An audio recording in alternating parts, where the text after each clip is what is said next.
nama saya Alma Yolanda Benggarus dengan NIM 223304010195. Hai, perkenalkan nama saya Vincent Kendra Marbon dengan NIM 223304010091. Halo, perkenalkan nama saya Kevin Simbolon dengan NIM 2233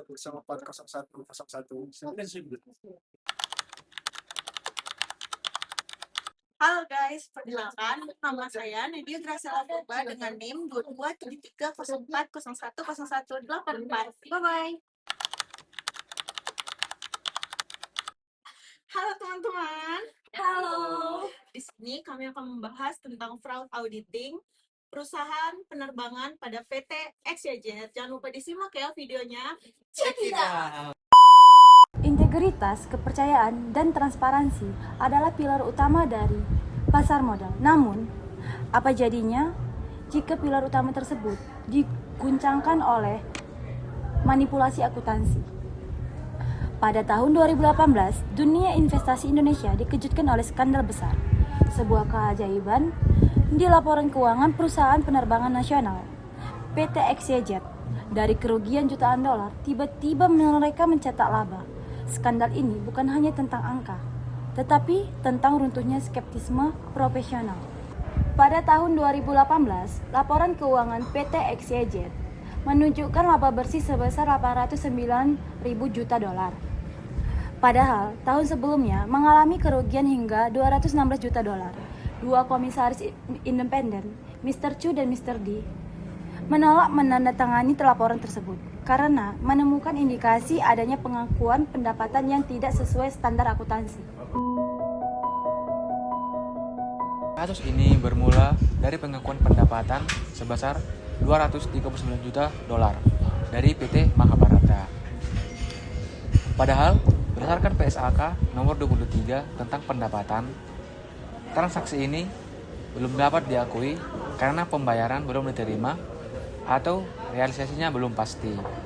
Namun, angka-angka tersebut digunakan seolah-olah PT XYZ mengalami laba di tahun 2018.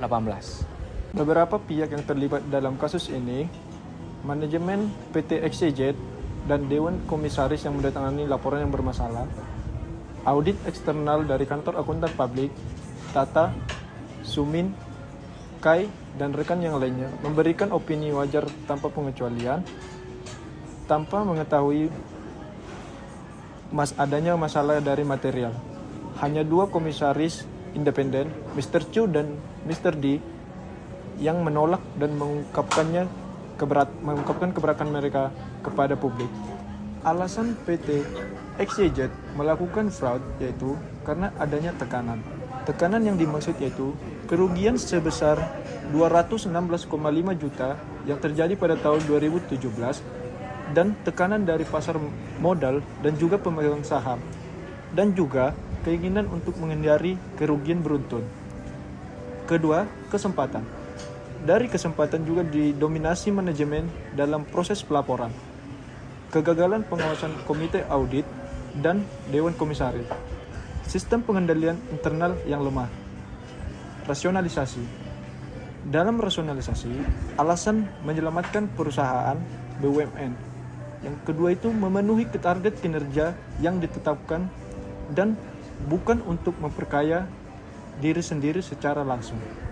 Skema kecurangan yang dilakukan PT XYZ termasuk kategori fraudulent financial reporting dengan metode revenue overstatement atau melebih-lebihkan pendapatan. Tekanan ini untuk menampilkan kinerja positif dan menjaga citra perusahaan, membuat para manajemen melanggar PSAK nomor 23. Mereka mengakui pendapatan yang belum pasti untuk mengubah rugi menjadi laba.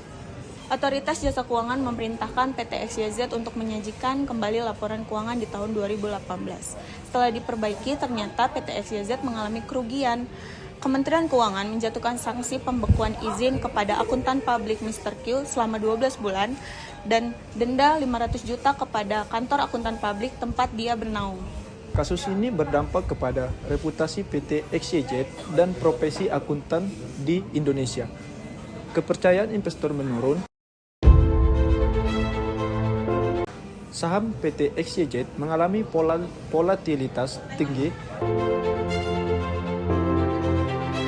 dan publik meragukan independensi auditor. Kasus ini menjadi contoh nyata bagaimana hilangnya ekspertisme profesional yang merusak integritas pasar modal. Auditor memberikan opini wajar tanpa pengecualian. Padahal, laporan keuangan mengandung salah saji material sebesar 239 juta dolar. Seharusnya, auditor memberikan opini wajar dengan pengecualian atau tidak wajar. Karena kesalahan tersebut mengubah rugi menjadi laba. Kasus PT XYZ di tahun 2018 menjadi pengingat penting bahwa kejujuran dalam laporan keuangan bukan hanya sekedar angka, melainkan moral dan tanggung jawab. Auditor harus bersikap skeptisme, regulator perlu tegas, dan manajemen wajib menjunjung tinggi transparansi. Hanya dengan cara itu, integritas profesi akuntansi tetap terjaga. Kasus manipulasi laporan keuangan tahun 2018 mengajarkan kita tentang pelajaran yang sangat krusial. Laporan keuangan bukan sekedar alat hitung, tetapi cerminan moral dan etika profesi. Kasus ini menegaskan perlunya auditor yang independen dan berani, regulator yang tegas, serta manajemen yang menjunjung tinggi transparansi. Kegagalan menjaga integritas akan selalu merusak kepercayaan publik dan menghancurkan pasar modal. Mari kita jadikan kasus ini sebagai pengingat berharga untuk profesi akuntansi Indonesia.